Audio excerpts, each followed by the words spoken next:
Live picks were very good.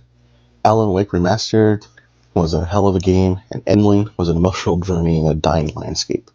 The month of August had given us a mixed bag of picks. For August, we got Dreams, Death's Door, and PGA Tour 2K23. Similar to the last review, I'm going to be skipping PGA Tour 2K23, reasons being that I don't like golf, and the only superior golf game there is on the Wii Sports, and that golf minigame in Dead Rising 2. Don't ask. Side note for this, I haven't completed either game. So unlike the previous review, I was able to complete Alan Wake and Endling in the same month. I wasn't able to finish both Dreams or Death's Door, and I will explain why in a bit. Just a brief rundown.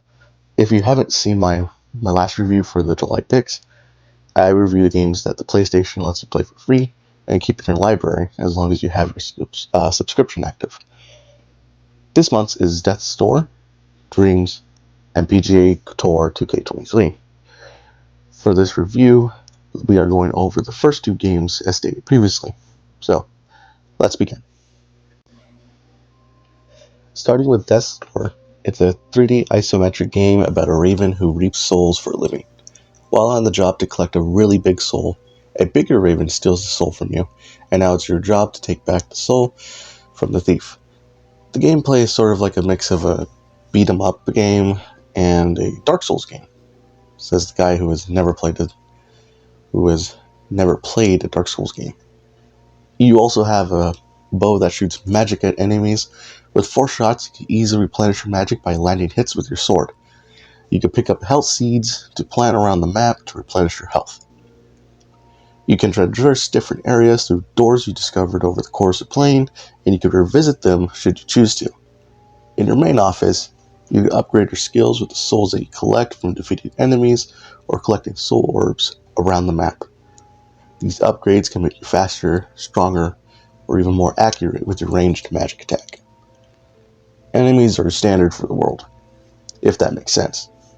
You have enemies that can fly, wizard-like ones, archers, and these roly-poly armored ones that can inflict damage to everyone, including your enemies. If you evade at the right time, they could pretty much damage anyone in their way.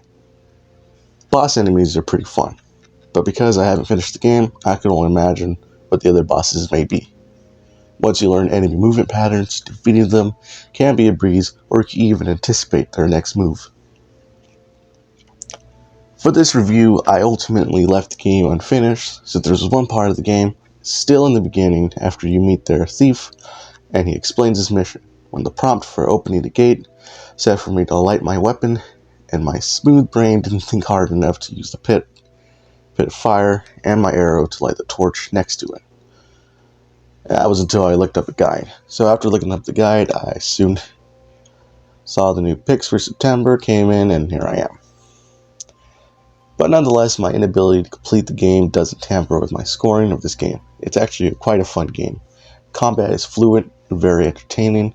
Whenever I die in battle, I begin to recognize enemy behavior better and use my attacks against them and their allies. The story is very interesting from the first playthrough and got me invested had it not been for my lack of perception and brain power to solve puzzles. I'll have it known that I'm not at all great at puzzles, not even escape rooms for that matter. I recommend this game for its art style, its simple combat, that sure for first time players can understand. I give Death's Door a 7 out of 10. 8 out of 10 because you could use an umbrella as a weapon. It's very funny to me.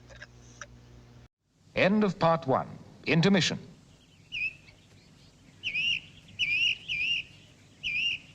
End of intermission. Part 2. Dreams, not the streamer, is a very recent game on the PS4. Developed by Media Molecule and published by Sony themselves, this is a huge project about exploring player-created content using the game engine to create games, models, landscapes, among other things. You can learn how to utilize the game engine and even create your own dreams. Now, there isn't much of a story unless you count the tutorial missions where the narrator makes stories out of the lessons to make it more interesting for you. Player-created dreams do have stories, but are very dependent on the content and how interested you are in it. Honestly, I am very impressed by what people are able to create in dreams.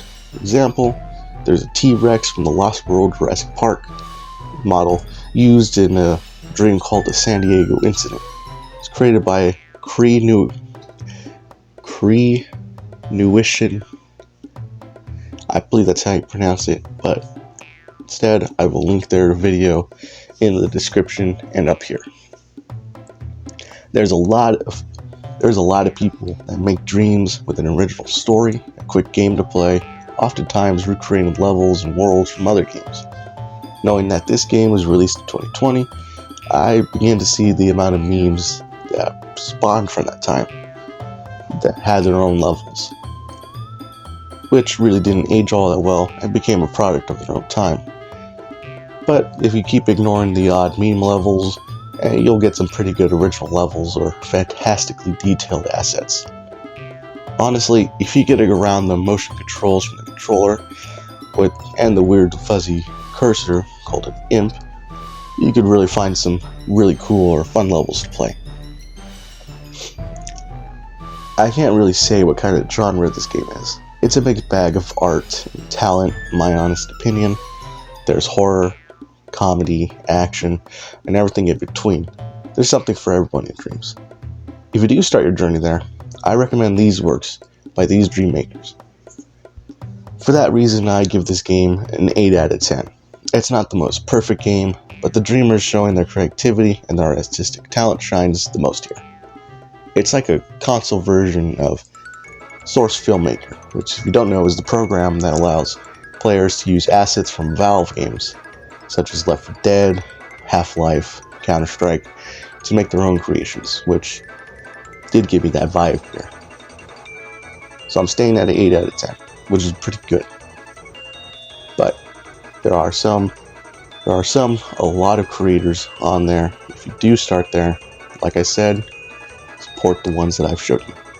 End of part 2.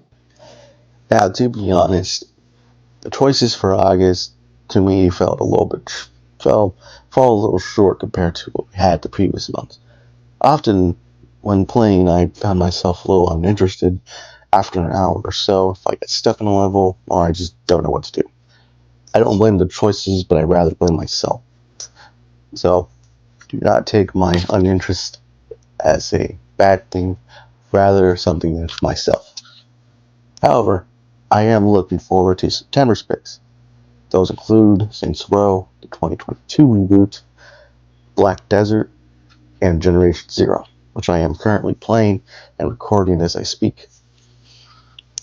As for today's review, if you find Death's Story interesting, then consider supporting Aston Europe. My surprise is a 2-person team in the UK who work with other artists worldwide. Despite my 8 out of 10 ranking, there's a lot of praise for Death's Door, so I'll have to retcon my rating just for them. Job well done, folks. Death's Door was created by Media Molecule and Sony Interactive. Media Molecule made Little Big Planet, which to me is a huge surprise, as the art style seemed a little familiar. So if you find yourself in dreams